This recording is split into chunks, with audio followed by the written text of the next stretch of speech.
Хүүхдүүдийнхаа өдөр тутамд хэрэглэж болох бүр маш гоё 3 аппликейшнийг хуваалцъя.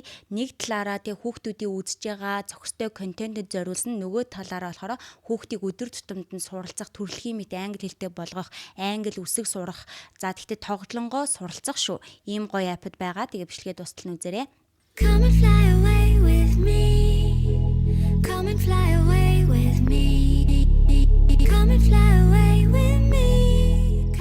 Самбацхан уу, хулан байна. Шингэн бичлэгтэй тавтай морил. За тэгээд би ер нь бол өөрийнхөө YouTube дээрх ихэнх бичлгүүдийг устгацсан гэж хэлж болно шүү дээ, тий. Тэгээд ил биш байгаа учраас маш олон хүмүүс над руу, миний Instagram руу, Facebook пэйж руу маань чат бичсэн. Тэр бичлэг чи яач вэ? Энэ бичлэг чи яач вэ? Ялангуяа би нөгөө ухаалаг утасны болон хүүхдийн аюулгүй байдлын тохиргоонуудын бичлгүүдийг хийсэн байсан шүү дээ, тий.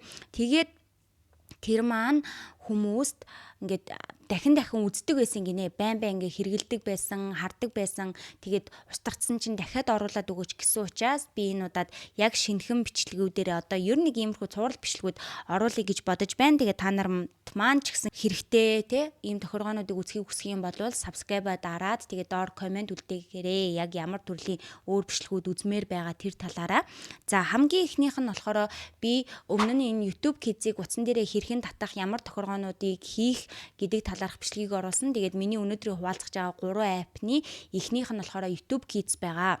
Монголд бол одоор YouTube үзэхэд дундуур нь зар явдггүй шүү дээ. Гэхдээ гадаадад байдаг монголчууд маань YouTube хүүхдтэй үзүүлэе гэхээр дундуур нь айгүй их зар сурталчилгаа гараад нэгт зар сурталчилгаа төвхтэй, хоёрт гэх юм бол тэр нөгөө хүүхэд нөгөө YouTube үзэж байхдаа тэр янз бүрийн комментүүдийг, бичлэгний комментүүдийг уншаад янз бүрийн те ингээ муухай үг хэллэг сурах, ёс бус ойлголттой болох ч гэдэг юм уу те, нэг иймэрхүү одоо асуудлууд тулгардаг. Тэгвэл энэ хоёрын алинд нь ч YouTube Kids бүр үнэхээр үр дүнтэй байдаг. Яагаад гэвэл гэхээр YouTube Kids чинь зөвхөн хүүхдүүдэд зориулсан. Тэгээд 18 хүртэлх насны хүүхдүүд гэсэн үг шүү дээ. Хамгийн гол нь чинь зөвхөн одоо хүүхдийн жоох хүүхдүүдийн дуулж бүжгэлж байгаа нэг тиймэрхүү бичлгүүд байдаггүй. Нөгөө нэг YouTube-ийн контент бүтээгч маань өөрөө тухайн бичлэгээ яг хүүхдэд зориулсан гэж оруулсан л яхан бол тэр бүх бичлгүүд нь YouTube Kids дээр гарч ирдэг байхгүй. Тэгээд YouTube Kids дээр ямар ч тийм бичлэгний комент харах шаардлага ерөөсөө байдаггүй. Тэгээд хүссэн тохиргоонуудаа хийх боломжтой байдаг учраас ер нь хүүхдтэй энгийн YouTube аппликейшн биш, YouTube Kids-ийг үзүүлж явах юм бол илүү давуу талтай бас аюулгүй байдаг шүү. Тэгээд тохиргоонуудыг нь болохоор одоо би хуваалцъя. Та Play Store руу ороод YouTube Kids гэж ханаа ингэж гарч ирэхгүй байх юм бол VPN ашиглан миний хувьд энийг ашигладаг. Үнэгүй их амар байдаг. Харин та алийг ч ашиглаж болно. VPN гэж бичээд хайх юм бол маш олон гарч ирэх. Бүгд дурынхыгаа татаарай. За ингэж YouTube Kids татгдсан бол та I'm parent гэдгийг сонгоод үргэлжлүүлэн та өөрийнхөө төрсэн он сарыг оруулна. За ингээд confirm хийгээд бичлэг гарч ирэх бөгөөд энийг дуустал нь үзээд тэр next буюу цааш үргэлжлүүлэх товчийг дарна. За эндээс та Gmail-ээрээ sign in хийж орно. За тэгээ эндээс хүүхдийн профайлыг дарж оронгод тухайн хүүхдэд зориулсан контентууд нь гарч ирэх бөгөөд settings руу дарж ороод энэ тоог бодоод тэрэн дээр дараад өөрийнхөө ерөнхий кодыг оруулаарай. Код оруулсны дараагаар submit хийчихнэ. За ингээд та тэр settings руу дарж орлоо. Тэнгүүд дахиад таны кодыг нэхэх бөгөөд settings руу орох болгонд код нэгдэг байгаа. За ингээд дахиад шинэ хүүхдийн профайл нэмэх юм бол тэрэн дээр дарна. За ингээд хэдүүлээ энэ дээр нэрийг нь бичээд, насыг нь бичээд, төрсэн он сарыг нь оруулаад, за ингээд шинэ хүүхдийн профайлыг дараагийн товчон дээр дараад нээдэг байгаа шүү. Насаа оруулсны дараа цааш үргэлжлүүлээд яг хэдэн насны ойролцоо юм бэ гэдгийг нь сонгоно. За ингээд next товчийг дарлаа. Эндээс дурын контентөө сонгож болно. Аль төрлийнхийг үзмээр байгаа. Тэгээ selector дараад үргэлжлүүлэхээр таны хүүхдийн шинэ профайл гарч ирнэ. За ингээд та хүүхдээ утсаа өгөх болгондоо таны хүүхд аль хүүхдчин YouTube Kids-ийг авч байгаа тэрнийх нь профайлыг сонгоод хүүхдэд өгчнө гэсэн үг.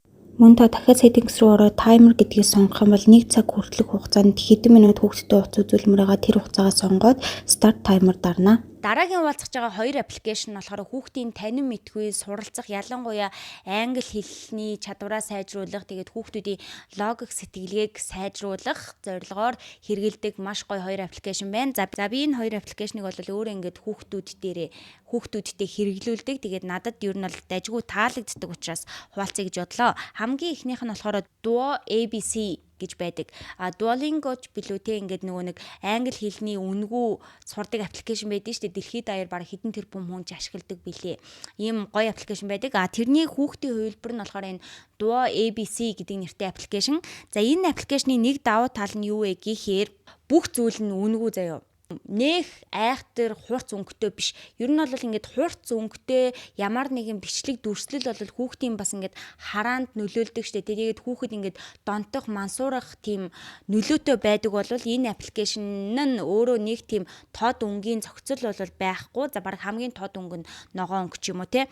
За тэгээд ийм үед дамжих шатаар явдаг. Тэгээд хүүхэд тус бүр дээр ингээд өөрийнх нь профайлыг нээгээд өгчин. Тэгээд насны ангиллаа сонгочин. За тэрний дараагаар хүүхдийнхаа нэрийг оруулаад өнгөд хүүхдийн одоо чиний нэр чи энэ юм байна гэдээ өсөглөж өгдөг ч юм уу те. Ингээд англи үсгийг айгүй хөгжөөнтэй байдлаар үе давах байдлаар ингээд дундуур нь маш олон өөр янзын тоглоомуудыг тоглож иж сурдаг. Тэгээд манай хүүхд чинь дөнгөж 3 нас 8 сартай штэ тий. Тэгээ энийг 3 нас 2 нас сартаагаас билүү тоглож эхэлжсэн байхгүй. Тэгээд бүр ингээд нэг алхмыг хийжээд дараа нь шууд логикоор энийг нэг юм тэрийн тэх юм гингүүд ингээд үсгийг хүртэл дагуулад зурцж явах жишээний ингээд ер нь бол айгүй хөөрхөн суралцахад гоё аппликейшн байдаг. Тэгээд үнэгүй учраас гоё.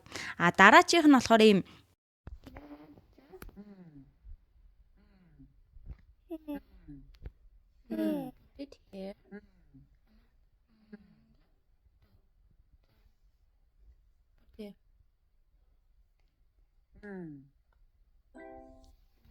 Tap on the letter M every time you see it.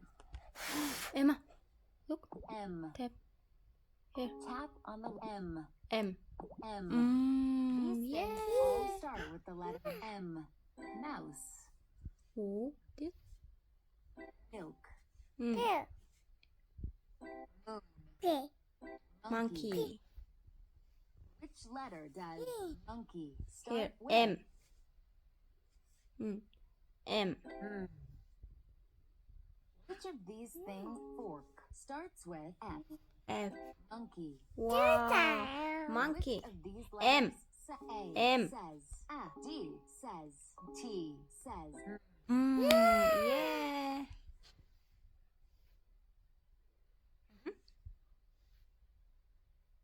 Let's draw the lines.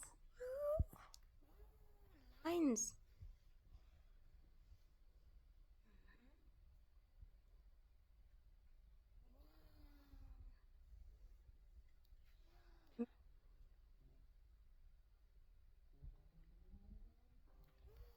This.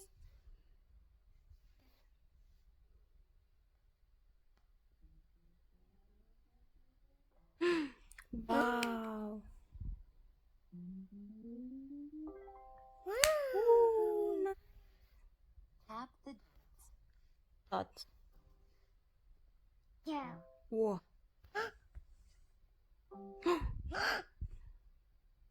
Wow. draw the lines. Line. Here.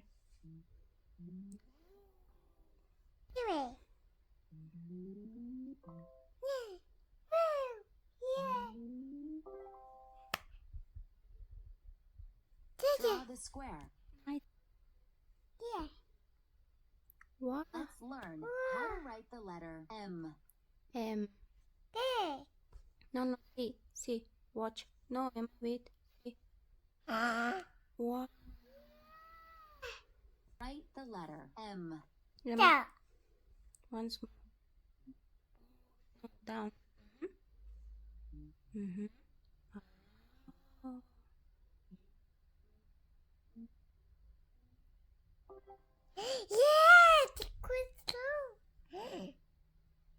This is Han Kids гэдэг юм юу байгаа?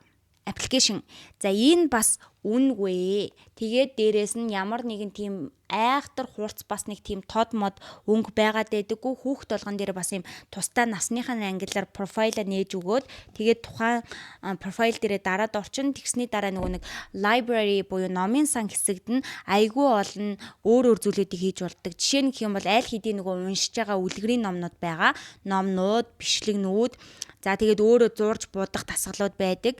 Офлайн офлайн буюу хамгийн гоё зүйл нь интернетгүй байсан ч гэсэн хэрэглэх боломжтой офлайн цэстэй, тэгээд үсгнүүд сурах хэсэгтэй, уншлагын хэсэгтэй, математикийн буюу тоо бодох хэсэгтэй, тэгээд логик буюу логик сэтгэлийг сайжруулах ийм олон хэсгүүдтэй байдаг. За хүүхэд биш тий. Эднээс уудлаа гэхэд айл нэг зэсийг нь хийгээл байна. Надад бас энэ айгу гоё санагддаг. Тэгээд эднэр нь ер нь донтох гэхээсээ илүүтэй хүүхдэд илүү суралцах гоё ингээд ийм ядчилтэй бичлэг үзчихснээс тэр бичлэг нь ингээд өөрт нь ямар нэгэн байдлаар мэдээлэл өгж явах юм бол илүү зүгээр байх.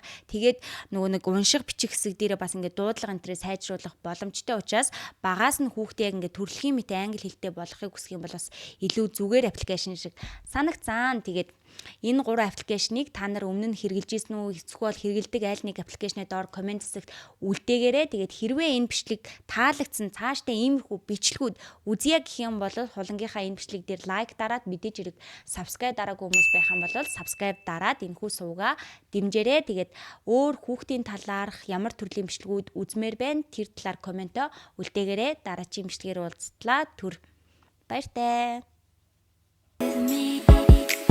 Don't you be afraid of it.